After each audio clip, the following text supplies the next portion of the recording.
Happy New Year, everybody. I know now might be a tough time for a lot of you guys who are isolated from your family, from your community. You might be thinking to yourself, what the hell am I doing here, man? Another year has passed and I'm still at the same place as where I was last year. I should be doing more. I should be this, I should be that. And yet, I am painfully mediocre. I am painfully normal. And I'm guilty of this. I do feel this way sometimes. Luckily, though, with this increase in wisdom and age, I've come to realize that it isn't just all doom and gloom, you know. With this perspective, I'm able to realize that having more things in this world, being more accomplished, isn't everything for me. And the more I age, the more I realize that I am slowly settling into a state of normalcy. Because, you know, when you're a kid, you have all of these grandiose dreams and aspirations. I seriously thought that one day I'm gonna become a rock star playing music in front of a stadium full of people. And the more I get older, the more I realize that that would be nice, but I don't think I would want that. I don't want to be too public and touche. I'm making videos, putting myself out there in public, but that's not the goal. It's not about getting as many followers as possible and being as famous as possible. Sacrificing my integrity and everything that I stand for just to gain a bit of clout. I don't want to be like that. I don't want to be one of those celebrities that would do anything for views. I want to have a purpose, you know? And I'm so thankful for this channel because I now get to express myself in ways that wouldn't have been possible. I now have an audience and I now can have an impact on the world. Real talk. If I can just talk to one person, that's already very impactful to me. But yeah, the more you grow up, the more you realize that you're probably gonna end up being like one of these normal people, just growing up, getting a house, getting married, having children, paying off the mortgage, work until you're 70, retire, have a couple of years off traveling the world, and then going back home and probably end up in a nursing home or being cared for by your children or something like that, or going homeless, you know. You're probably going to end up like that when you get older. And that is incredibly normal. Very few people would be exceptional, as in they live extraordinary lives. Very few people would be like that. But then you look at history, throughout history, the people that get remembered the most are the ones that made a name for themselves. They became something. They lived in the fast lanes. They have all the money, they have all the possession in the world, they achieve many things, but they often live short lives. And the people that we tend to remember and the people that tend to be the most documented are the people who they did something that is not good, you know? Serial killers. I don't want to glamorize serial killers, but they are the most researched individuals. Anything that they left behind, people study, people even worship them. You know, like you go on YouTube and you see all of these fancy edits of serial killers. It's just ridiculous, man. Like the people that we choose to remember in history are the most corrupted, evil people. A thought came to me today. You know, I've always said that I'm not good with money. I'm terrible with money. And I don't know what it was. Maybe it was a childhood trauma thing. But I don't know. I always have this negative view about money because maybe I didn't have a lot of money as a kid. Maybe I feel resentful towards my peers in Vietnam who had more than me. They always get to buy these new toys. Maybe that's a childhood trauma that has affected my view about money, about people making money. And maybe it's just the way I was brought up in a socialist country such as Vietnam.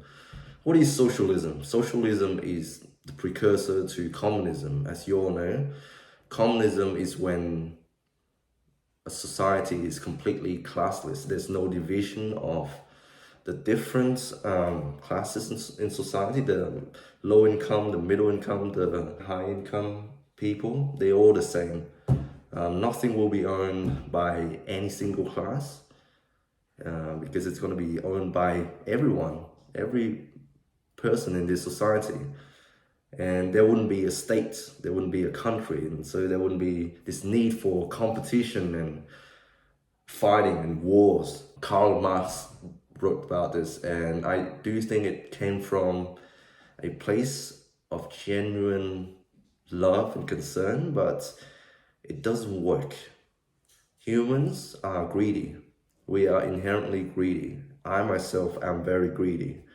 I'm greedy for the gains. I'm greedy for gaining as much strength and size as possible in the gym. I want money, I want status, I want all of these things. I'm not going to deny it.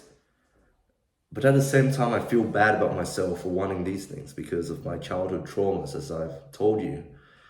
But I do think these philosophers, these economists, Karl Marx and Lenin and the people in the past, they do have some sort of want, and that is to not feel the struggle anymore in life, for that everybody to be equal. And there's no true communist countries. We only have socialist countries. And I'll give you an example. My country is an example. It's a transitional state because unfortunately the means of production and everything else in Vietnam is not owned by the people but by the government. So the government controls pretty much all aspects of your life. And when you have people in power and people holding a majority of the means of production, or maybe all of the means of production in Vietnam, they get really fucking rich. They get filthy rich. Yeah. The aim of communism is to allow the working class or the proletariat to rise up, to overtake the bourgeoisie or the people who owns this company, the capitalists. And so there wouldn't be this gap because, as you know, if you own a business, you make more money than your workers. That's just how capitalism works.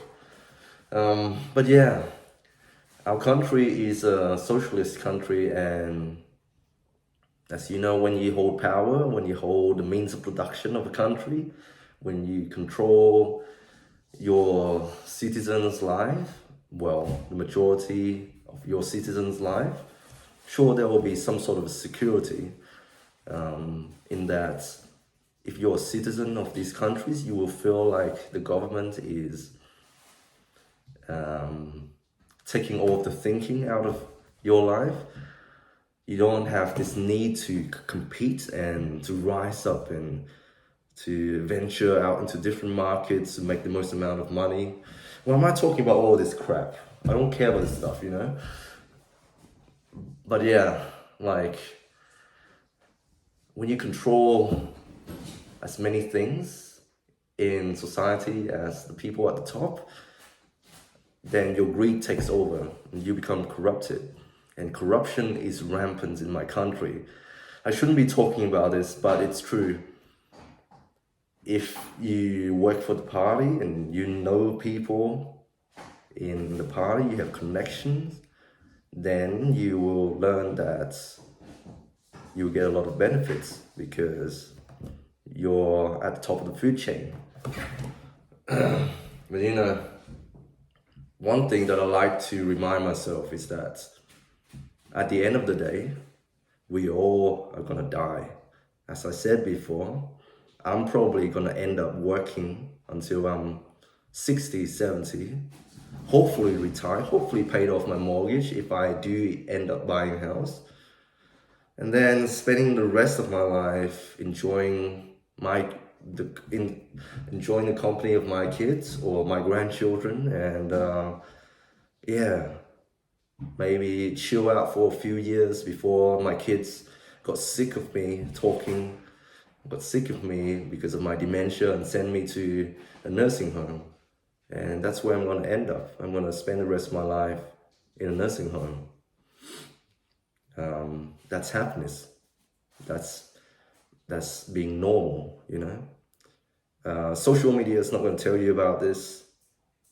Our society is not going to tell you about this. They will glamorize this fast lane, the people living the fast lanes, people who are hustling, grinding, the capitalist venturers, people who just want to make as much money as possible, make as much gains as possible, going to Thailand, spending a few months there, hopping on a few steroid cycles, going on Instagram, I've thought about these things, But then, I don't know, man. I would rather be normal than to live in the fast lane, making all sorts of money, being really successful. And then, just die and leave my family behind, because that's what it calls to be willing to do what it takes. If I want to take my physique, my strength to the next level rapidly, I need to be hopping on a cycle. And I need to do a few more researches and getting my own private doctor to monitor my blood work, going to Thailand, buying a few vials of steroids and injecting myself in the butts, getting huge on social media, doing more collaborations, doing more challenges, being more obnoxious and controversial. And I feel like that's not for me, man. I'm okay with being where I'm right now. And sure, it's going to take longer for me to be somewhat respectable. It's okay. It's okay. We're all going to die in the end. And I'm not going to take all of this with me down the grave. I just want to make my life the most meaningful life